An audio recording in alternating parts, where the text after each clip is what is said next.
주신 말씀 함께 나누겠습니다. 사무엘하 1장 1절부터 16절까지 말씀입니다. 자, 오늘부터 이제 사무엘 상이 끝나고 사무엘 하 말씀이 이제 시작이 됩니다. 우리는 이 사무엘 상, 사무엘 하 말씀 속에서 다윗이 왕이 되어가는 과정들을 우리가 쭉 보고 있습니다. 우리가 왜 이 말씀을 듣습니까? 우리의 삶에서 어쩌면 다윗과 아주 너무나 비슷한 그런 일들을 참 많이 경험하죠. 그죠? 그때 이 다윗이 했던 그 모든 그런 상황들, 그 속에서 하나님께 역사하심, 우리는 그런 것들을 우리가 지금 체험하고 있는데, 이제 사울이 죽었기 때문에 모든 초점이, 모든 포커스가 이제 다윗에게 맞춰집니다. 그러니까 사무엘상은 사울 이야기했다가 다윗 이야기하고, 다윗 이야기했다가 사울 이야기하고, 이렇게 교차하는 방식으로 진행이 됐는데, 이제 사무엘 하에서는 온전히 이 다윗을 중심으로 이렇게 모든 이야기가 진행이 됩니다. 얼핏 보면 이제 사울이 죽었기 때문에 이제 뭐 다윗이 왕이 되는 것은 머지 않았다, 이렇게 생각이 들 수도 있고, 이제 뭐 술술 잘 풀리겠네, 이렇게 생각이 되지만, 사실은 사울이 있든 없든 다윗은 이 과정 속에서 많은 그런 어려움을 여전히 겪고 있습니다. 사울은 죽었지만 사울을 지지하는 정치 세력들이 여전히 건재했기 때문에 그렇습니다.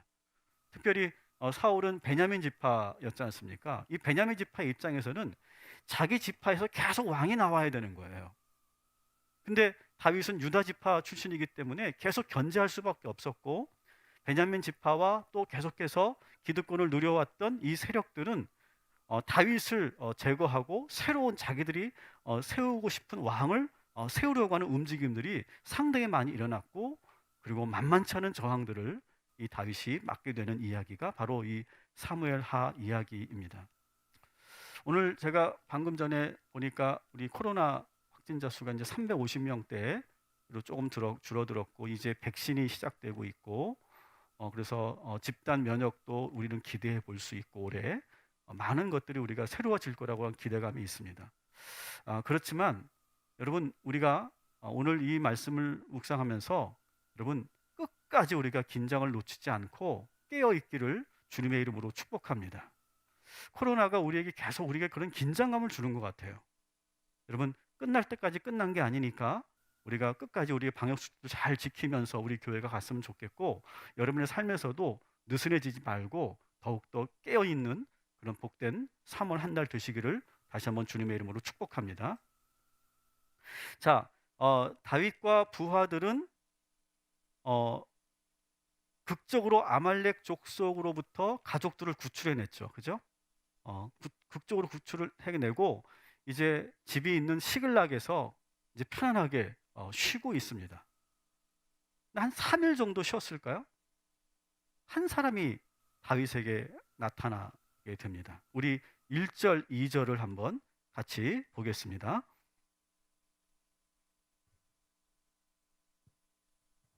다윗이 시글락에서 이틀을 머물더니 사흘째 되는 날에 한 사람이 사울의 진영에서 나왔는데 그의 옷은 찢어졌고 머리에는 흙이 있더라. 그가 다윗에게 나와 땅에 엎드려 절하매. 아멘. 지금 누가 나타났냐 하면, 지금 막 사울의 진영에서 모두가 다 전사했잖아요. 사울의 진영에서 극적으로 살아남은 한 사람이 다윗에게 나타납니다. 그 몰골을 보니까 옷은 다 찢어졌고 머리부터 발끝까지 다 흙먼지로 뒤덮여 있는 아주 비참한 그런 몰골의 한 청년이 나타납니다. 그가 엎드려서 무언가를 다윗에게 드리면서 사울 왕과 세 아들이 죽었다는 그 소식을 전합니다. 다윗은 믿을 수가 없어요. 특별히 요나단이 죽었다는 이 소식을 듣고 믿을 수가 없어서 5절에 다시 한번 이 병사에게 묻습니다. 정말 요나단이 죽었느냐? 병사는 그 당시 상황을 아주 자세하게 소개하고 있죠. 사울이 어떻게 죽었는지를 소개하고 있는데, 사울이 화살을 맞아서 숨을 제대로 쉬지 못하고 간신히 자기 창을 붙잡고 버티고 서 있었다는 거예요. 버티고 서 있다가 자기를 보고는 간곡하게 부탁을 했대요. 제발 나를 좀 죽여다오. 내가 더 이상 견딜 수 없으니 나를 좀 죽여다오. 그렇게 강국에 부탁을 했다는 거예요. 병사가 가만히 보니까 정말로 너무 치명적인 부분에 화살이 맞았기 때문에 회복할 가능성이 없다라고 생각해서 왕의 그 요청대로 왕께서 편안하게 잠드실 수 있도록 자기가 도와주었다. 이렇게 보고를 합니다. 그러면서 그 왕이 쓰고 있었던 이 왕관과 팔찌를 지금 가져와서 다윗 앞에 탁 내놓은 거예요. 자, 그런데 다윗의 반응이 좀 이상합니다. 병사는 이렇게 하면 다윗이 되게 좋아할 줄 알았어요. 왜냐하면 이제 정적이 죽었잖아요. 그렇게 괴롭히던 사울이 죽었고, 그리고 정통성을 상징하는 왕관까지 가져왔기 때문에 되게 좋아할 줄 알았거든요. 근데 다윗은 전혀 다른 반응을 보입니다. 11절, 12절 우리 한번 같이 읽겠습니다. 그러자 다윗이 슬픔을 억누르지 못하여 자기의 옷을 잡아 찢었고 그와 같이 있던 사람들도 모두 그렇게 하였다. 그리고 그들은 사울과 그의 아들 요나단과 주의 백성 이스라엘 가문이 칼에 맞아 쓰러진 것을 슬퍼하면서 해가 질 때까지 울며 근식하였다. 좋아하기는커녕 마치 자기 친아버지가 돌아가신 것처럼 너무너무 슬프게 우는 거예요, 다윗이. 그러면서 이 병사가 속으로, 야, 이 분위기가 심상치 않다. 내가 생각했던 분위기가 아니다. 이렇게 뭔가 감지했어요. 다른 부하들도 다윗과 함께 하루 종일 울며 금식합니다. 그러면서 애도합니다. 우리가 이제 17절부터 27절이 바로 그 애도하는 과정 속에서 다윗이 사울을 안타까워하고 요나단을 그리워하면서 불렀던 그런 조가가 바로 17절부터 27절에 있는 내용이죠. 자, 그런데 여러분, 좀 이상하지 않아요? 안 이상한가? 여러분, 사울이 어떻게 죽었어요? 어떻게 죽었어요? 사무엘상 31장에 보면 사울이 어떻게 죽었습니까? 활에 맞아서 숨을 헐떡거리면서 옆에 있는 부하에게 나를 좀 죽여달라라고 말한 건 사실이에요. 그죠? 근데 그 부하가 죽였어요? 안 죽였어요? 안 죽였습니다. 차마 어떻게 자기가 왕을 죽여요? 못 죽입니다, 부하가. 그랬더니 사울이 스스로 자결을 한 겁니다. 그리고 그것을 지켜봤던 병사가 왕이 죽으니까 자기도 따라 자결을 했어요. 근데 지금 여기 있는 병사가 뭐라 그래요? 자기가 그 왕의 괴로움을 덜어드리기 위해서 자기가 행했다. 이렇게 말하고 있어요. 뭐가 맞지 않죠? 그죠? 사울의 죽음에 대해서 뭔가 맞지 않아요. 석연치 않아요. 그래서 어떤 성서학자들은 이 31장과 사무엘상 31장과 사무엘하 1장이 사울의 죽음에 대해서 뭔가 충돌된다, 이야기가. 그래서 이렇게 말해요. 성서학자들은 좀 너무 선을 넘는 것 같아.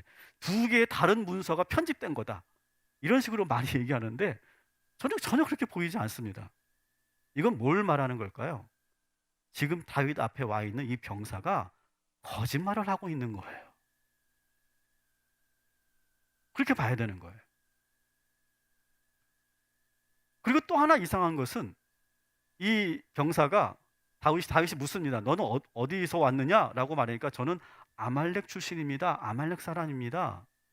그러면서 자기는 이스라엘의 아말렉 출신이지만 용병으로 왔습니다. 이렇게 말을 합니다.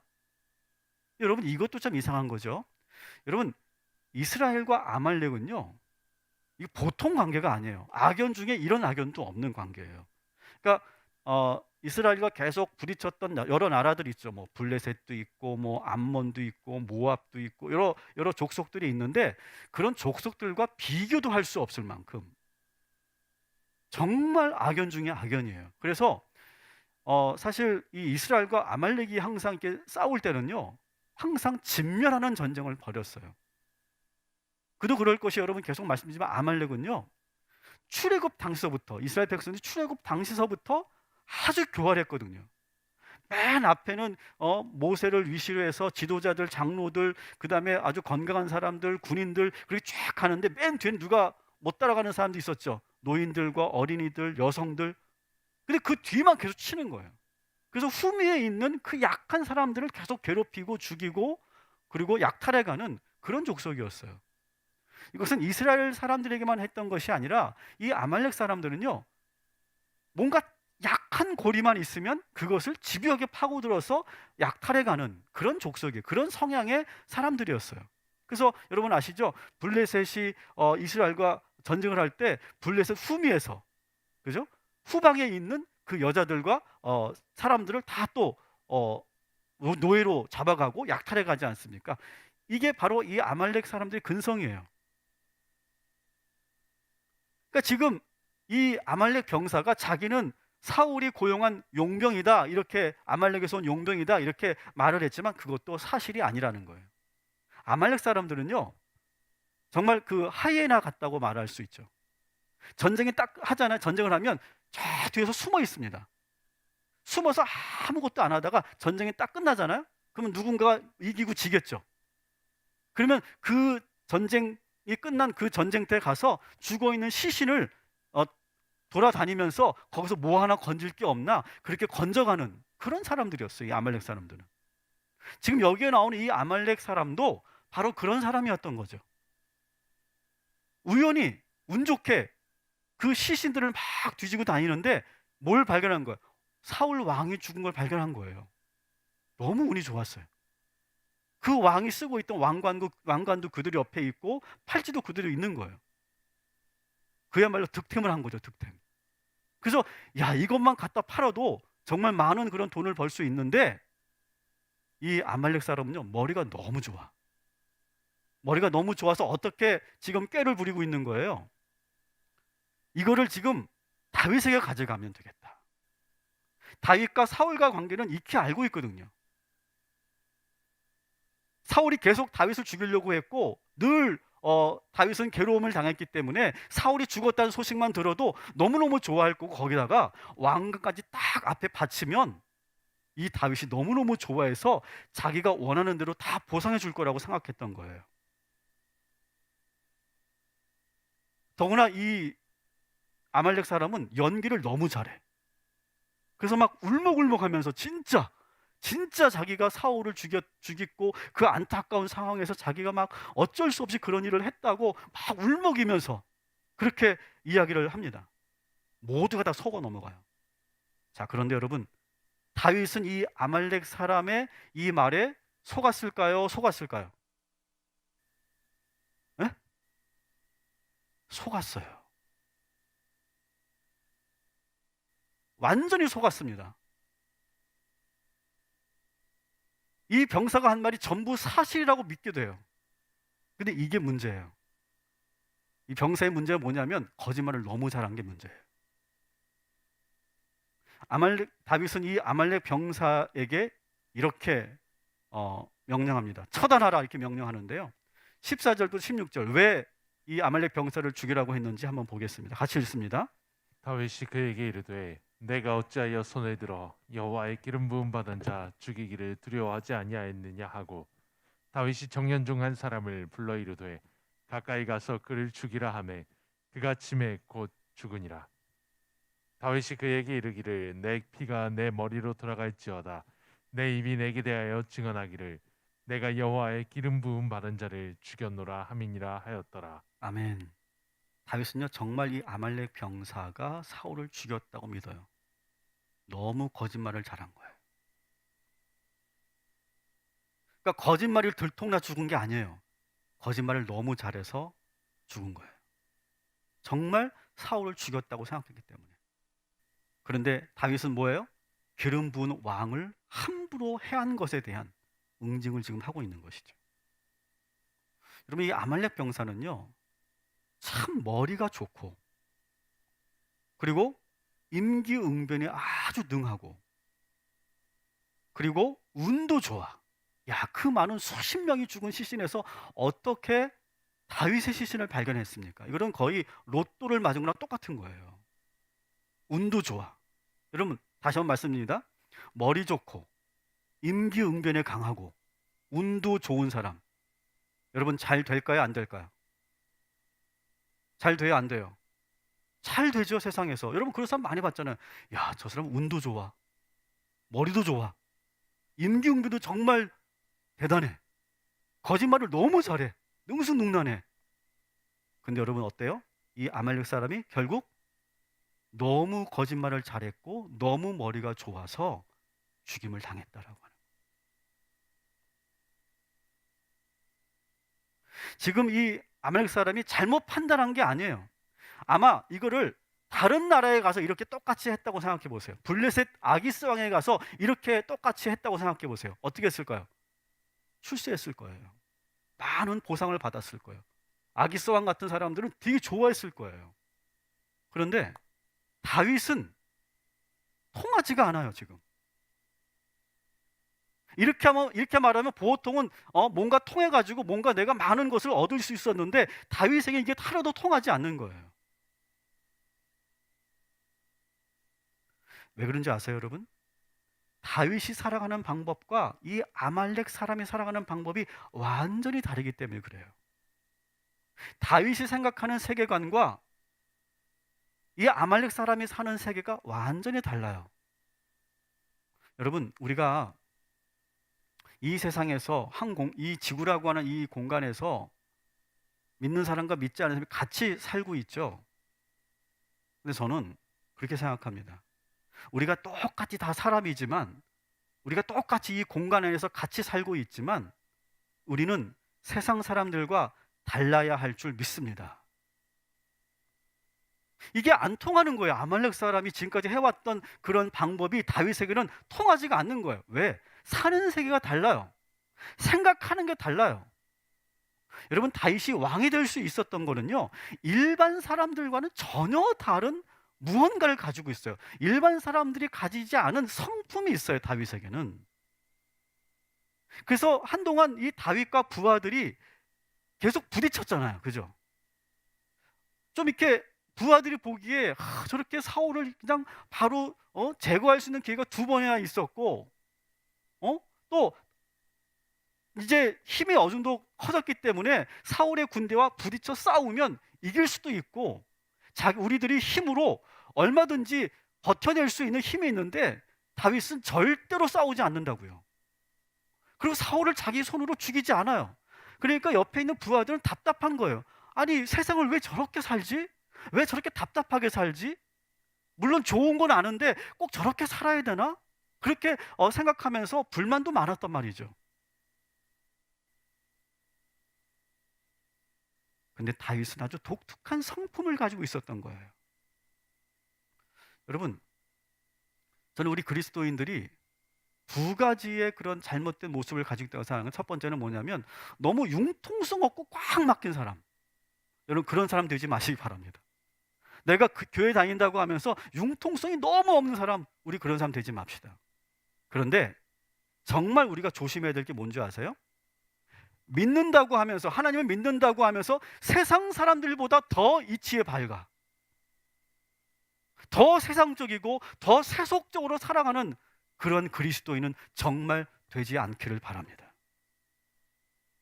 우리는 두 모습을 정말 조심해야 돼요. 여러분, 우리는 그리스도인이에요. 세상 사람들과 우리가 같은 공간에 살지만 똑같지 않아요. 우리는 다른 세계관을 가지고 살고 있어요. 우리는 하나님을 믿으면서 우리에게 주신 독특한 하나님의 성품이 있어요. 오늘 그것을 우리가 발견하는 이 시간이 될 거예요. 그래서 세상 사람들이 야, 다 이런 거야. 세상은 이런 거야. 이렇게 사는 거야. 다들 이렇게 살아. 이게 세상 사는 방법이야 라고 말할 때 노라고 말할 수 있어야 된다는 거예요. 우리는 거기에 맞춰 살지 않고 하나님 나라의 원리대로 살아가는 그리스도인 되시기를 주님의 이름으로 축복합니다. 그래서 다들 그렇게 사는데 우리들은 다르게 살아가는, 완전히 다르게 살아가는 그런 사람들 되어야 된다는 거예요. 자, 다윗을 통해서 우리 그리스도인들이 어떤 성품을 가지고 살아가야 되는지 오늘 한번 보도록 하겠습니다. 첫 번째는 뭐냐면, 따라합시다. 모든 것은 내가 하는 것이 아니라 하나님이 하시는 것이다. 이것이 뭡니까? 다윗은요, 전적으로 하나님을 믿었어요. 그는 그전부터 지금까지, 앞으로 그 왕이 된 이후에도 이 일관된 그러한 원리가 있었어요. 이런 거예요. 사울이 죽었대. 사울이 죽었어? 야, 이건 기회다, 기회. 이제 내가 왕이 될 수 있겠네. 야, 이제 사울이 죽었으면 서로가 왕이 되려고 싸울 텐데 내가 먼저 치고 가야 되겠다. 야, 지금 이게 기회네. 지금 내가 가장 먼저 사울이 죽었다는 소식을 들었고, 그리고 왕관도 내 앞에 있고, 내가 먼저 치고 나가면 내가 왕이 되겠네. 이 기회를 놓치지 말아야지. 이렇게 생각하지 않았다는 거예요. 왕은 누가 세우는 거예요? 하나님이 세우는 거기 때문에. 따라합시다. 이루시는 이는 하나님이십니다. 여러분 동의하시면 아멘 하시기 바랍니다. 여러분, 우리는 하나님께서 다윗이 왕이 되기까지 어떻게 인도하셨는가를 우리가 보는 거예요. 우리가 이 시리즈를 하는 이유는 하나님께서 어떻게 다윗을 왕으로 이끌어 가셨는지, 마찬가지예요. 여러분의 인생도 하나님께서 여러분을 어떻게 이끌어 가시는지를 여러분 발견하게 되길 바랍니다. 그게 중요한 거예요. 다윗이 잘해서 왕이 된 게 아니라고요. 다윗이 지금 능력이 있어서 왕이 된 게 절대 아니에요. 하나님께서 세우신 거예요. 하나님께서 다윗 이야기를 통해서 지금 여러분의 삶에 하나님께서 어떻게 역사하고 계시는지를 여러분 보게 되고, 그 역사하시는 하나님을 여러분 만나게 되시기를 주님의 이름으로 축복합니다. 저는 제가 참 많이 얘기했던 거기 때문에 자세한 얘기를 안 하겠지만, 저는 지금도 하나님께서 저를 역사하신다고 믿어요. 어려울 때도 하나님께 역사하시는 거라고 믿어요. 나에게 어떤 길로 이렇게 인도하시는 것도 다 하나님의 역사하심이에요. 하나님께서 다 하시는 거예요. 여러분 그렇게 분명하게 믿으시기 바랍니다. 내 능력, 내 실력으로 되는 게 절대 아니다. 자, 따라합시다. 믿음으로부터 오는 겸손, 이것이 우리 그리스도인의 성품 첫 번째예요. 여러분 이거는요, 믿지 않은 사람들은 도무지 가질 수 없는 성품 아니겠어요? 여러분 하나님을 믿지 않은 사람들이 이건 제가 한 게 아닙니다, 그렇게 말하지 않습니다. 그러나 우리는 하나님을 믿기 때문에 우리의 모든 것은 다 하나님이 이루시는 거예요. 믿음으로 시작되는 이 겸손이 우리에게 분명하게 있기를 주님의 이름으로 축복합니다. 두 번째는 뭐냐? 다윗은요, 누군가의 희생을 통해서 무언가를 얻으려고 하지 않았어요. 이 아말렉 병사는 항상 누군가의 죽음, 누군가의 그 죽음 속에서 하이나처럼 얻을 고기 덩어리를 찾는 그런 하이나처럼 살았는데, 다윗은 그렇지 않았어요. 다른 사람의 불행을 기회로 삼지 않았어요. 사울이 죽었다고 그것이 기회라고 보지 않아요. 오히려 다윗은 어떻게 합니까? 진심으로 사울의 죽음을 아파하고 슬퍼합니다. 이것이 우리 그리스도인의 성품이 된다는 거예요.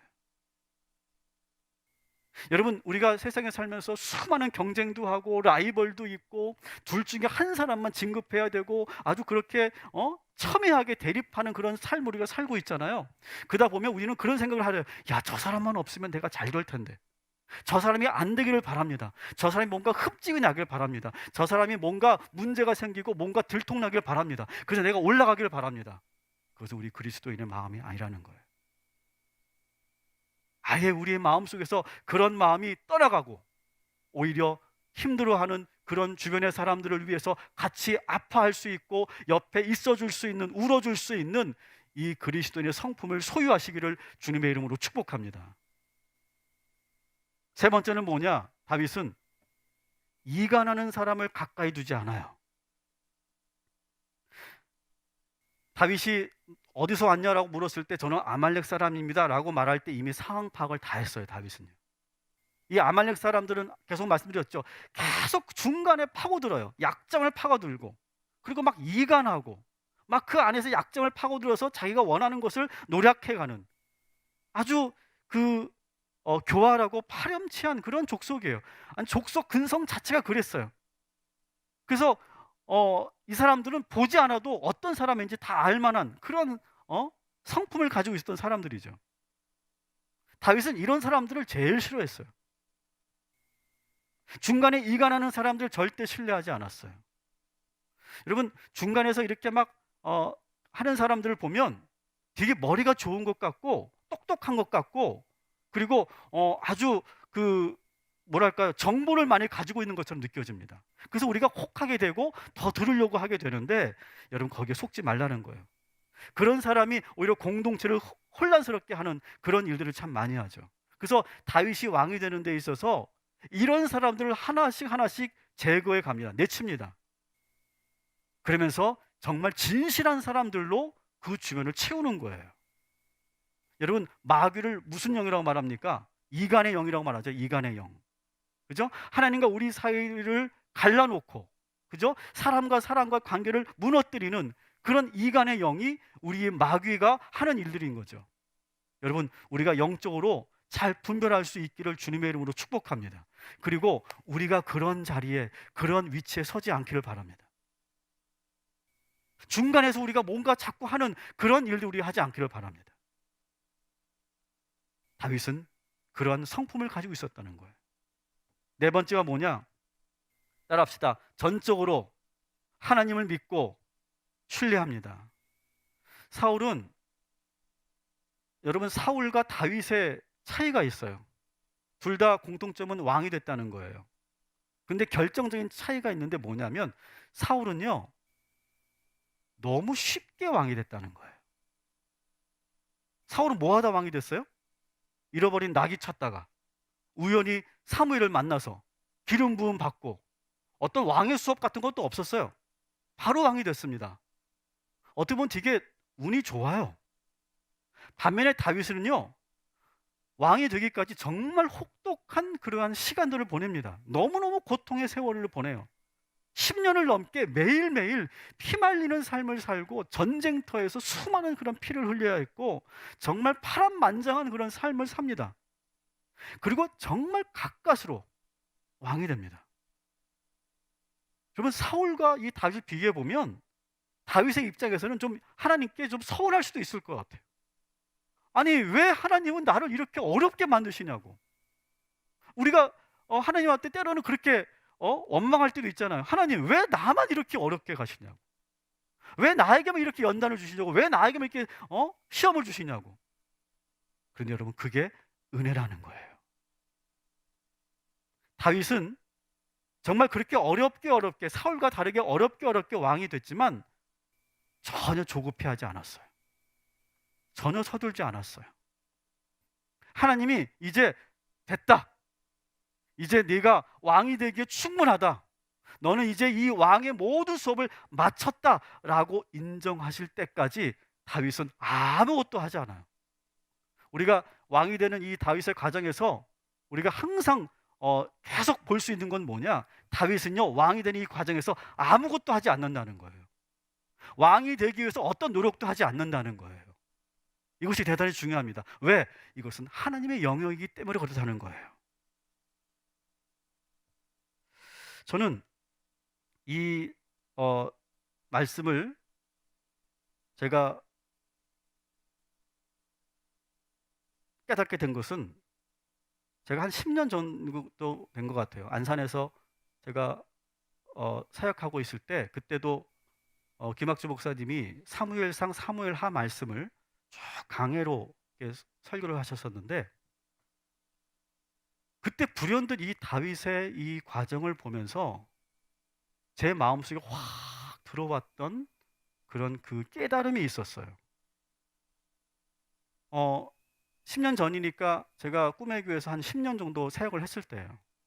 그러니까 그때만 해도, 그때로 해도 아주 긴 사역을 제가 하고 있었어요. 그래서 딱 10년째가 되니까 솔직히 무슨 마음이 드냐면, 내가 언제까지 내가 이렇게 부사역자로 있어야 되나? 그런 마음이 자꾸 들어오는 거예요. 자꾸 이렇게 올라오는 거예요. 이렇게 막 올라오고 있었고요. 그리고 솔직히 저보다 더 빨리 담임 목사로 나가는 분들이 이렇게 하나 둘 생겼어요. 야, 그 기분 진짜 이상하더라고요. 질투는 아니야. 나 질투한 건 아니야. 질투는 아닌데 왠지 막 이렇게 거시기 하더라고, 진짜. 그래서 기도할 수밖에 없었어요. 하나님, 저는 언제입니까? 라고 하는 그런 기도를 자꾸 했어요. 10년 전부터. 그러니까 10년이 지나고 나서 참 마음이 불편하더라고요. 어렵더라고요. 그리고 왜 목사님은 나를 먼저 보내시지 왜 저 양반을 먼저 보내실까? 그런 마음도 조금 들었어.